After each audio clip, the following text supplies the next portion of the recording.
नमस्कार, मैं प्रियंका। स्वागत है आपका मॉर्निंग न्यूज इंडिया पर। आज हम राजस्थान उपचुनाव के नतीजों का गहराई से विश्लेषण करेंगे, जिसमें बीजेपी, कांग्रेस, आरएलपी और बाप जैसे प्रमुख दलों ने जो चुनावी जंग लड़ी है, उसमें हम जानेंगे कौन सा दल किस पर भारी पड़ने वाला है, किसे कितने सीटें मिलने वाली है और इन नतीजों का राजस्थान की राजनीति पर क्या असर पड़ेगा। चलिए एक एक करके सब कुछ जानते हैं। इस बार राजस्थान में हुए उपचुनाव में 7 विधानसभा सीटों पर चुनाव हुए, जहां भारतीय जनता पार्टी, कांग्रेस, राष्ट्रीय लोकतांत्रिक पार्टी और भारत आदिवासी पार्टी मुख्य प्रतिस्पर्धी दल पर रहे। चलिए अब आंकड़ों के साथ समझते हैं कि किस दल को कितनी सीटें मिली और कौन कौन से इलाके में किसकी जीत हुई है। राजस्थान की इन 7 विधानसभा सीटों, जो कि है देवली, उनियारा, दौसा, रामगढ़, झुंझुनू, खींवसर, चौरासी और सलूंबर के जो उपचुनाव में एआई से जो मिले अनुमानों के अनुसार हम विभिन्न प्रमुख पार्टियों की जीत का अनुमान कुछ इस प्रकार है। एआई राजस्थान उपचुनाव में बीजेपी को 4 सीटें जिता रही है। वहीं इसमें देवली, उनियारा, झुंझुनू, सलूंबर और चौरासी बीजेपी के खाते में आ सकती है। बीजेपी का मुख्य ध्यान विकास योजनाओं और स्थानीय मुद्दों पर रहा। साथ ही राष्ट्रीय नेतृत्व के समर्थन में जो बीजेपी के पक्ष में स्थिति मजबूत नजर आ रही है।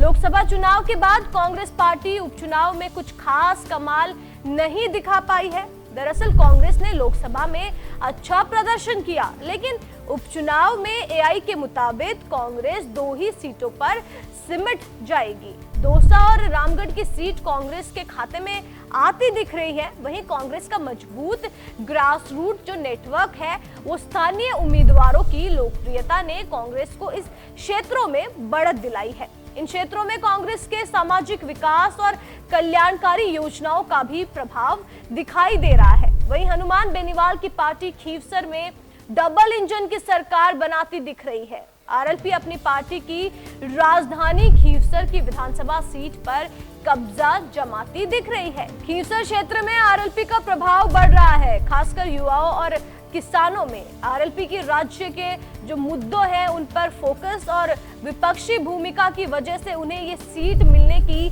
संभावना जताई जा रही है। राजस्थान में विधानसभा उपचुनाव में एआई ने सांसद राजकुमार रौत की बाप पार्टी को बड़ा झटका दिया है। एआई के मुताबिक बाप पार्टी सलूंबर और चौरासी दोनों ही सीटें हारती नजर आ रही है। बाप का प्रदर्शन इस चुनाव में कुछ खास नहीं दिखाई दिया। हालांकि आदिवासी इलाकों में बाप का आधार बढ़ रहा है, परंतु ये पार्टी किसी सीट पर जीत हासिल नहीं कर पा रही है। एआई के अनुमानों के अनुसार इन उपचुनावों में बीजेपी का प्रदर्शन सबसे मजबूत नजर आ रहा है, जिसमें उसे 4 सीटें मिलने की संभावना है। कांग्रेस 2 सीटों पर अपनी पकड़ बनाए हुए है, जबकि आरएलपी 1 सीट पर जीत हासिल कर सकती है। बाप को फिलहाल इस चुनाव में कोई सफलता मिलती नहीं नजर आ रही है। तो कुल मिलाकर राजस्थान उपचुनाव के नतीजे बताते हैं कि बीजेपी का प्रभाव बढ़ता जा रहा है। वहीं कांग्रेस की पकड़ भी कुछ क्षेत्रों में बरकरार है और आरएलपी जैसी पार्टियां एक नई राह बना रही है। आने वाले चुनाव और भी दिलचस्प होंगे, जहां हर पार्टी अपनी रणनीतियों को और जो मजबूत करने की कोशिश करेगी। देखते रहिए, जुड़े रहिए हमारे चैनल के साथ। धन्यवाद। ऐसे ही और वीडियोस देखने के लिए सब्सक्राइब करें मॉर्निंग न्यूज इंडिया को और जुड़े रहिए हमारे साथ।